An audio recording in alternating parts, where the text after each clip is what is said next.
Bonjour, bonsoir. Ça dépend de où vous regardez cette vidéo et à quelle heure vous regardez cette vidéo. Voilà. Dans quel pays, je veux dire. Donc, voilà. Ivoirien Yako, Ivoirien Yako. Ivoirien. Même si tu vois rien, tes expériences, ce qui t'est arrivé avant là, et ça doit te permettre de voir. Nous assistons aujourd'hui à un mariage forcé. Un mariage forcé qui aura forcément des répercussions sur la paix. Un mariage forcé qui aura forcément des répercussions, je veux dire, sur la stabilité. Les gens veulent se marier. On dit parti unifié. Alors on sait qu'au sein des partis même, les gens ne sont pas d'accord. On dit PDCI, RDA, Parti démocratique de Côte d'Ivoire. Un parti où il n'y a aucune démocratie. Le chef dit que c'est comme ça et c'est fini. Comment notre génération peut accepter ça? Rassemblement des républicains. Quand le chef dit que c'est comme ça, tout le monde suit. Et c'est comme ça qu'ils ont fait ici. Hein. Tout le monde a suivi Babou. Un pays. Tous les gars ont suivi Babou. Ils ont suivi Babou jusqu'à... Les gens sont venus le prendre pour le mettre en prison. Et il a gagné. Parce que personne au sein du parti de Babou n'a été capable de dire à Babou, le chemin que tu prends là, ce n'est pas un bon chemin. Ils sont restés dans ça jusqu'à... Comme Babou lui-même disait, ils sont venus le prendre, ils l'ont mis en prison. Maintenant, les gens crient libérer Babou, alors qu'eux-mêmes, ils ont vu Babou aller en prison. Aujourd'hui, on assiste à un mariage forcé. On veut marier deux partis politiques sans demander l'avis des militants de ces partis-là. Alors, ceux qui sont en train de les marier là, ils sont vieux. Ils sont vieux. Alors, si on les marie de force, je dis que ceux-là ne seront pas là. Qu'est-ce qui va se passer? Alors, Ivoiriens préfèrent parler sur les réseaux sociaux ou dans les journaux, mais les gens, il n'y a pas de réaction. Ne nous retardez pas, hein, parce que nous, on a envie de créer les États-Unis d'Afrique. Dans les années 60, là, il faut nous arrêter aussi.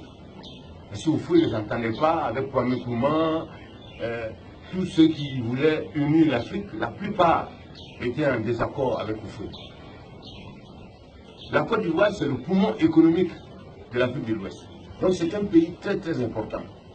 Qui dit unité, dit économie, qui veut avoir la force doit avoir une force économique aussi. Et la Côte d'Ivoire fait partie des pays moteurs de l'Afrique de l'Ouest, sinon de l'Afrique.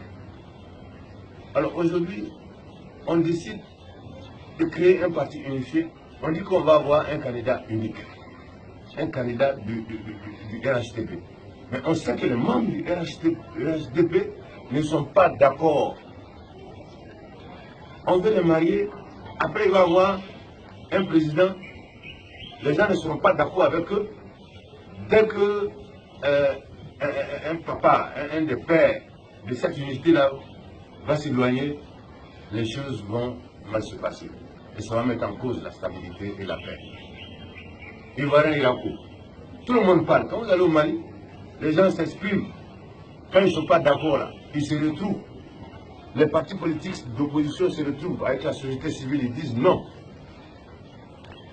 On est là, ils sont en train de préparer quelque chose que les Ivoiriens, comme on le dit, leur nom même le prouve. Les Ivoiriens ne voient pas. Les mêmes causes produisent les mêmes effets. Choisir un candidat là, c'est ça que ça nous a créé des problèmes dans le passé. La Côte d'Ivoire a commencé à avoir des problèmes lorsque Ouattara a été exclu. Donc, quand Ouattara a été exclu, une partie de la population a été exclue. Ce qui nous arrange aujourd'hui, c'est que des élections libres, transparentes, inclusives soient organisées.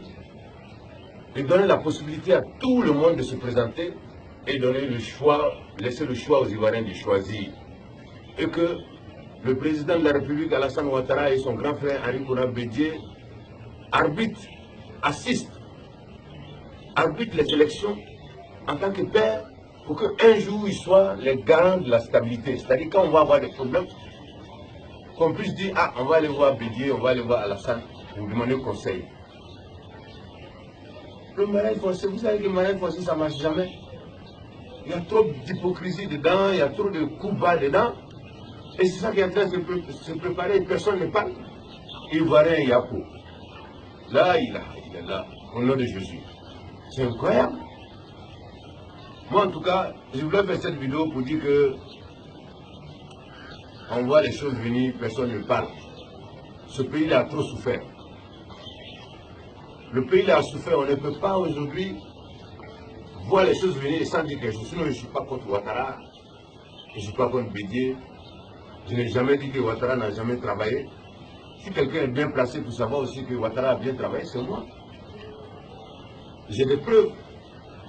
Il y a un pont dans mon village. Moi, je ne pensais pas que de mon vivant, le pont là allait être fait. Ce pont là est fait aujourd'hui. C'est un pont qui relie mon village à la frontière de la Guinée.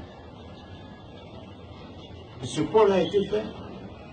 On n'a jamais dit que Ouattara n'a pas travaillé. On parle de demain.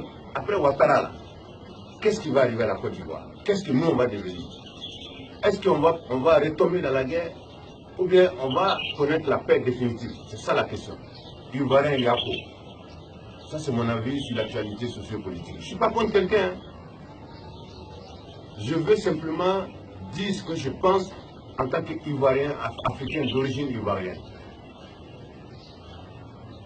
Voilà un peu mon avis sur l'actualité politique. Le mariage forcé ne marche jamais. Et nous sommes en train d'assister à un mariage forcé qui aura forcément des conséquences sur la paix et la stabilité de la Côte d'Ivoire. C'est-à-dire qu'on va faire 10 pas en avant et puis 20 pas en arrière. Et nos enfants, qu'est-ce qu'ils vont devenir dans ce pays-là? Ivoirien Yako, mariage forcé, c'est pas bon. Élection libre, transparente, inclusive, arbitrée par Alassane Ouattara et son grand frère Ali Koura Bédié. C'est ça qui peut nous sauver. Ça, c'est mon avis. Hein. Gardez cette vidéo. Parce qu'avant, j'ai chanté. J'ai parlé à Bédié avant, il n'a pas écouté. J'ai parlé à Abgueï, il n'a pas écouté. J'ai parlé à Babou, il n'a pas écouté. Voilà mon avis. C'est mon avis. Hein. Je peux me tromper, je suis un homme. Un humain.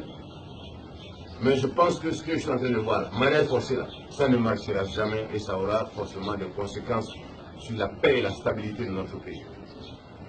Rastafari, Africa.